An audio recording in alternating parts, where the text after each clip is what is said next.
So let's go to the next email. Wayne Grolfine, subject is thanks, bye-bye. Question for Conan. With Brock Lesnar linked with the latest Vince scandal, with his contract being up in 2025, as well as how he gets paid so highly, do you think it might be the time for WWE to just cut ties with him? I'm a huge Lesnar fan. I think he'll go down in history as one of the greatest of all time. But really, unless the woman goes public and flat out says Brock Lesnar didn't do anything wrong to me, this type of controversy at risk of losing advertisers simply is not going away anytime soon. What I'm basically asking is, should WWE just cut ties with Brock Lesnar? No. To see if this blows over, see what happens, and then I mean, he's not working for them right now anyway. Well, he's a Well, part-time guy. he was gonna come back Friday, and then that report or that lawsuit dropped, and he was gonna Right. be in the Rumble too, supposedly. Yeah, but Yeah, well, they called all that off. All right. Right? So this is what I would say. That was a wise move on WWE's part because the optics, as Disco Right. likes to say, don't look good. But once again, I'm going to say this, until I get tired, and maybe I won't. It's like you cannot condemn somebody if they haven't been proven guilty or convicted, and not. It's just an allegation. Are we all going to put into jail for allegations or canceled? It's a allegation. If it's true, then he's going to have to brunt the face of, he's going to face the brunt of it, right? Yep. If it isn't, a lot of people are going to have egg on their face. How many times, and I say this to everybody that's listening to us, have you read something, not really read it fully, and that's your only source of information, and it's an opinion, not a fact, and you were wrong? A lot. All the It's time. happened to me. Yeah, All the time. Yeah. Let me ask you this, just because it's related to that, Conan. Maybe you can confirm as well. Actually, so there's a report being that Brock was supposedly pulled. It says here, John Pollock reports Dominik was going to work with Brock on February 24th, and I guess that's Elimination Chamber Premium Live event. So, do you know about that? Was that supposed to happen? No. Brock and Dominik? Okay. I never asked Dominik. Maybe it was supposed to okay. happen, but Okay, I didn't never know. asked him. We don't really, I don't really ask him, what are you doing next, or who are you wrestling next? I don't. I just didn't know if it was brought up or something, because that's All right. Yeah, we talk more about like, hey, do this, tighten up on this, do this, like that, like his work, like his ring work, but that's really about it. Next one's from LT Greenwood. Subject is, did you notice? Watching the Rumble and all last night, and I, as someone who in the past worked in video production, video editing, noticed that some of the camera angles were a little bit off. Camera cuts and zooms were a little late, and a couple things were missed completely. Did you notice, especially you, Conan, because cause for concern is just a rough transitional period. Looks like Kevin Dunn really does matter, at least according to my trained eye. Thanks, guys. I noticed a couple. They missed a couple eliminations, but there's a lot of stuff going on this city. I'm not, you know. Yeah, To let me me, just I say didn't look at this. the watch the show and think there was production glitches. Right. So here's a problem. What was this guy's name? He sounded like one of the Pittsburgh LT Steelers. Greenwood. Yeah, LT Yeah. Greenwood. Yeah, that's an old Pittsburgh Steeler. So Right. let me just say this, LT. I doubt anyone would notice that except somebody like you. He said he was in video production and some other. right. Yeah. Right. So only somebody like you. It's kind of like us, like me and Disco. We'll notice a lot of stuff that the normal person will never notice because we're looking at it with a pair of clinical eyes, And so, at the end of the day, Disco said it best last time. He said he left. The whole staff didn't leave with him. He was training people for years. There's people that know how to do it, Of course. Yeah, And it there's wasn't like I didn't come away thinking, "Wow, what a production-wise this is." Yeah, and Uh, I have the same thing where, like, clinical eye, since I've been working on this show and others, like, I hear things on TV or in movies where I can tell where a scene's cut because I automatically am in tune to hear, like, the volume change. Or Right. when they do one of those voiceovers. Those are obvious.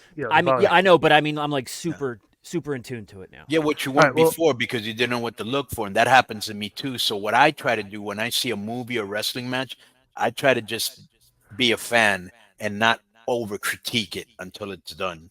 Did you guys just see that? Like a bubble just popped up next to me with a thumbs up, and I don't know how it happened. Somebody spying on us? I don't know. So next is the next one's from Theo Kimbo. We're not going to read it because Joe foreshadowed the question talking about Brock work with Dominik, so we just Oh, my bad. already. Well, So I next would is just from- like to say that I think that finger's from Eddie Gonzalez. He's trying to sell you. Nothing. Next is from Wyatt Grinley, subject is Royal Rumble Vince McMahon. Hey guys, just want to get some quick opinions on the Rumble. Felt very bored as it came down to Rhodes, Gunther, Punk, and McIntyre. You could tell Cody was going to win because none of the others made sense. Personally, would have liked it to be Punk just as big AEW, but it wouldn't have gotten him any more ready over than he already is, and WWE's obsessed with pushing Cody. I actually enjoyed the women's Rumble more, even though there was some questionable wrestling. Thought Liv Morgan should have won instead of Bayley, as Liv is a better wrestler and much better looking. Also wanted some quick thoughts on the Vince McMahon allegations. If you guys already addressed it, then my apologies. Glad to hear Conan is back from the sciatic pain, which is, by the way, I wouldn't wish that pain on my worst enemy. Thanks for the content. That's from Wyatt Grinley. We already talked about Vince, and I thought that, like I said at the beginning of the show, I thought that Jordan Grace, the women's Rumble, Jordan Grace kind of stole the show in there because of the way she was working. Like for me, because I was pleasantly surprised at like how good she was in that with all those WWE performers. The best part of the Rumble, obviously, very well produced, was the way they set up Jade Cargill. Because Nia was eliminating 3 people. The announcers were putting over. Nia's a one-person wrecking crew in this thing. Who's going to stop her? And then, sure enough, Jade Cargill's like the next one that comes out. Slams her, throws her. Just very well done to put Jade Cargill over in that spot. It was a very, very well, because like the announcers and everybody set that up perfectly. Do you agree with that, Conan? So let me first say that.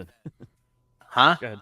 No, I just found out what this reaction thing is. I'm just testing. Okay, so this guy said that he had sciatica pain and he wouldn't wish it on his worst enemy. Mm-hmm. I would wish it on my worst enemy and everybody I don't like. Nothing. Right. So let me get to this.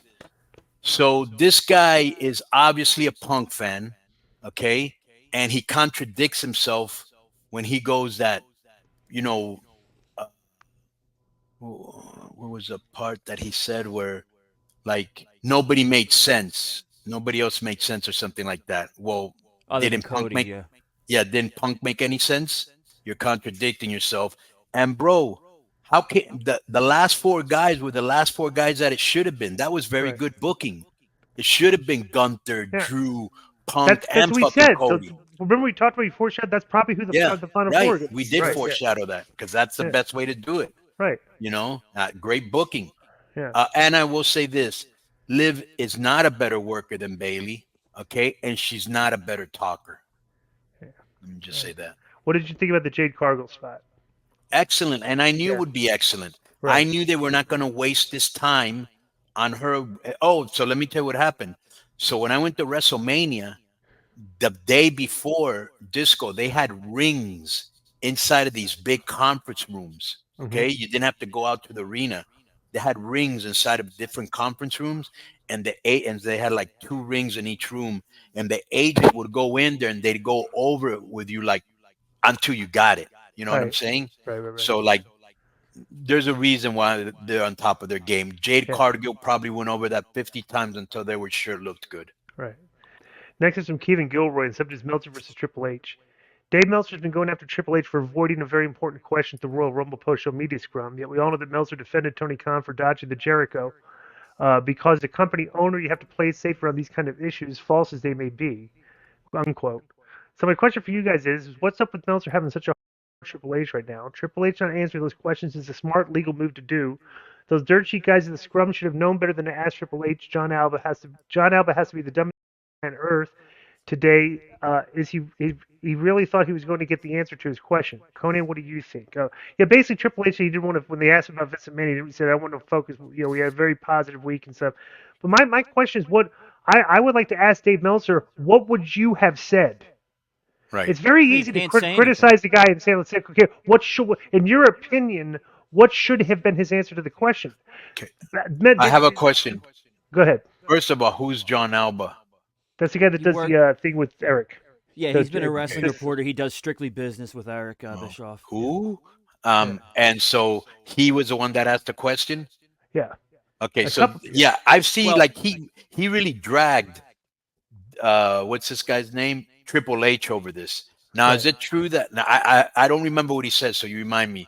So is it true that who is the guy that was a Jericho thing or something like that, and he kind of glossed over it or something like that.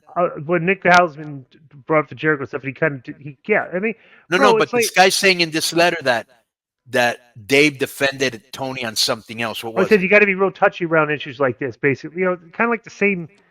It's a similar question, kind of a legal issue, and then he kind of Okay, stayed. so let me Tony's just say way. this. Let Go me ahead. just say this. You got to take a lot of things into account. Number one, legally, maybe he can't talk, which is probably so. Okay. Number two, this is his father-in-law. Okay, Right. and his fucking that's their grandfather too of his kids. Right. So you turn on your grandfather, your father-in-law. That's not easy. That's your family. Right. You're married to the wife of, you know what I'm saying? Yeah. So that's a very touchy subject. He handled it like he should. And you make a great point. Let's see if anybody posts this. What would he have said? Right. Yeah. But that's the question. What do you think the response should have been? You're Right. talking about like if it was your father-in-law, Right. like, Right. and Vince Grandkids. And you're married to his wife. Yeah. and Vince stepped down and stepped Right. away. It's like, Right. what is supposed to like, well, we want to drag him back in the conversation. The guy's having a legal issue. I'm not going to Right. comment on it because they're allegations. I mean, he could have said that. Right. But it's like you said, I'm not going to comment on this. And we will let the jurisprudence rule on this. Bomb. Right. Boom. You're done. And I don't agree that, because I've seen some people say this, even about, the Jericho questions at AEW's press conference, and now the Vince questions at WWE. Well, they shouldn't be asking those questions. And I've been on Chris's side, so it has nothing to do with that. But if they're supposed to be journalists, and we already these pressers for being all fluff and garbage. No, someone has to be there to ask the hard-hitting questions, whether or not they're going to get an answer. You have to ask. If you're a journalist, you ask. There's nothing wrong with answering the questions, but what did you expect the guy to say? Right. Like drag him, Vince is a terrible person. These are horrible. Like, come on. It's like, give me a break. Yeah. But for your own credibility, ask. Right. You have to ask, and then you're going to get the answer, which is what he got. You're not going to get an answer until we hear more facts, Yep.